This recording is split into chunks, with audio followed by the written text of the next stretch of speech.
Hello বন্ধুরা, সবাই কেমন আছো? আশা করছি সবাই খুব ভালো আছো আর আমিও ভালো আছি।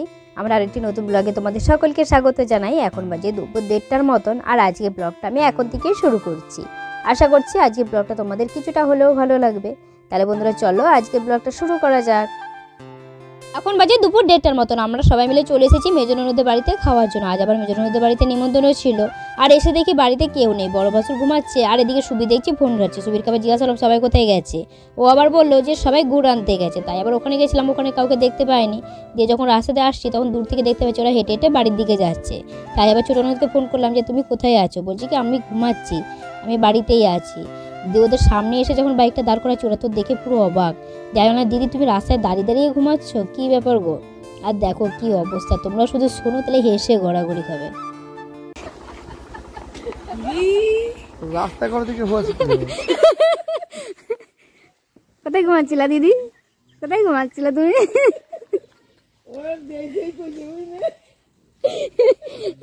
বাড়িতে এসে সবাই মিলে খাওয়া দাওয়া করে নিয়েছিলাম আর এদিকে দেখো বরমশাই খেয়ে দিয়ে সঙ্গে সঙ্গে শুয়েও পড়েছে।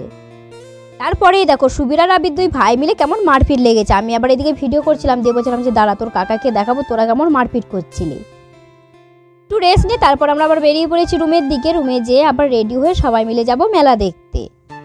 তুমি এসে সবাই মিলে রেডি হচ্ছিলাম, তখন দেখো সুবির আবার ছোটো ননদের মেয়েকে বলছে আমাকে একটু মুখে মেকআপ করে দে। ওকে দেখেছে মেকআপ করতে, দিয়ে বলছে আমার মুখে একটু মেকআপ করে দে, আমার মুখটা একটু সাদা করে দে, আমি তো কালো মানুষ তাই একটু সাদা করে দে।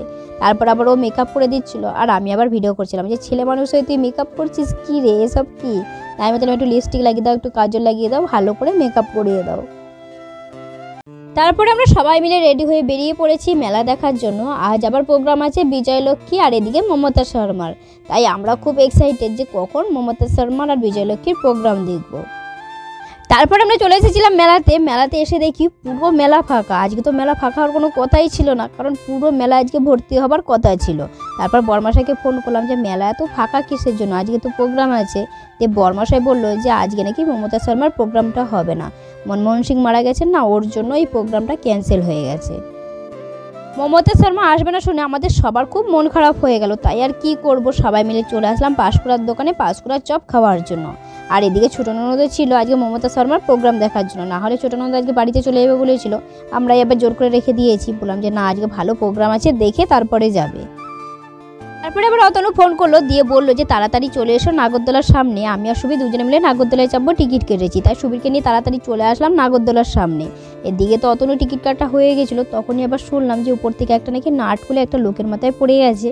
সেই লোকের মাথাটা আবার কেটে নাকি প্রচুর ব্লাড লস হচ্ছিলো। আর সেটা শোনার পর আমরা আর কাউকেই চাপতে দিইনি। আর অতনু দেখার সঙ্গে সঙ্গে ওরও ভয় হয়ে গেছিলো, দিয়ে আবার টিকিটের পয়সা রিটার্ন নিয়ে নিয়েছে। দিয়ে বলছে যে না আমি নাগরদোলায় চাপবো না। যে লোকটার মাথায় নাট খুলে পড়েছে সাথে সাথেই দেখো পুলিশ চলে এসেছে, এসে আবার লোকটাকে দেখছিল যে কতটা কি লেগেছে, কতটা কি ব্লাড লস হয়েছে। তারপর আবার হাসপাতালে হয়তো নিয়ে যাবে চিকিৎসা করানোর জন্য। তারপরে পুলিশে এসে নাগরদোলা বন্ধ করে দিল, নাগরদোলা আর ঘোরানোও যাবে না আর কেউ চাপতেও পারবে না। তারপরে দেখো অতুনা সুবির আবার এটাতে চেপেছিল, আর এটার নাম কি আমি জানি না, তবে এটাতে যখন ঘুরায় তখন মনে হয় যেন একটার সাথে আরেকটা ধাক্কা লেগে গেল, আর ঘোরার পর তো পুরো মাথা ঘুরে যায়। আর আমি একবারই চেপেছিলাম, তারপর আর চাপেনি।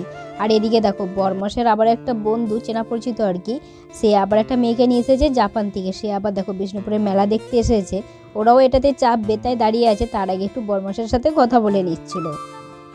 সবাই চেপেছে আর এদিকে দেখো ঘোরাতেও শুরু করেছে। আর দেখে মনে হচ্ছে যেন একটার সাথে আর একটা ধাক্কা লেগে গেল। আর যে মেয়েটা জাপান থেকে এসেছে ওরাও আবার চেপেছে।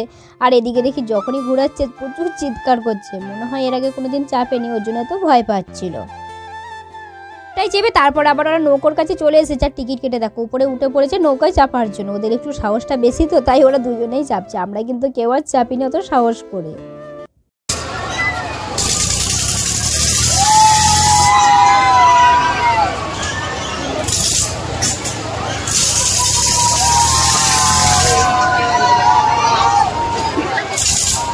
নৌকাটার পাশে আবার এটা বসেছিল, এটাতে দেখছি শুধু খালি খালি ঘুরিয়ে যাচ্ছে, সেরকম কোনো মানুষ চাপেইনি এটাতে। আমরা চলে এসেছিলাম বিজয়লক্ষ্মীর প্রোগ্রাম দেখার জন্য। বিজয়লক্ষ্মীর প্রোগ্রামের আগে কয়েকটা নাচ হচ্ছিল, সেটাই আবার দেখছিলাম। আর জানো তো বন্ধুরা মনমোহন সিং মারা গেছেন বলে আজকে কিন্তু সেরকম কোনো গানও হবে না, ওই কোনো রকম একটা গান হবে কিন্তু নাচের গান একটাও হবে না।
তো তোমরা বিজয়লক্ষ্মীর প্রোগ্রাম দেখছিলে, তোমাদের কেমন লাগলো অবশ্যই কমেন্ট করে জানাবে। আজকে ব্লগটা এই পর্যন্তই, আর বেশি বড় করছি না। দেখা হচ্ছে পরবর্তী ব্লগে।